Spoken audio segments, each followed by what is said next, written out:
তো hi guys, আমি সান্নিধ্যা। আর আমি শিলিগুড়িতে ফিরে আসার পরেই আমি কিন্তু রেডি হয়ে গিয়েছি মেহেন্দিতে যাব বলে।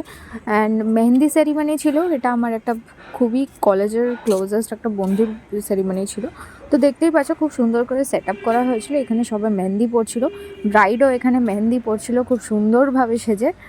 তো বেশ কিছুক্ষণ ওর মেহেন্দি অ্যান্ড নেল আর্ট দেখার পর আমিও বসে পড়লাম মেহেন্দি করার জন্য। অ্যান্ড আমার মেহেন্দিটা কেমন হয়েছে তোমরা অবশ্যই জানিও। তো এখানে গিয়ে বেশ কিছু ফ্রেন্ডসদের সাথে আলাপ হয়ে গেল। আমার মেহেন্দি কিন্তু অলরেডি ডান, এবার আমরা ডান্সের জন্য রেডি হয়ে গিয়েছি। ব্রাইড কিন্তু খুব সুন্দর করে নাচানাচি করা শুরু করেছিল, আর ওর সাথে সাথে আমরাও বেশ কোম্পানি দিচ্ছিলাম। দিনটা বেশ ভালোভাবে এনজয় করেছিলাম। অবশ্যই আমাকে আউটফিটটাতে মেহেন্দির কেমন লাগছিল অবশ্যই কিন্তু জানাতে ভুলো না। আর পরপর অনেকগুলো ব্লগ কিন্তু আসছে, অবশ্যই সেগুলো দেখতে হলে চ্যানেলটা সাবস্ক্রাইব করে দিও। বাই।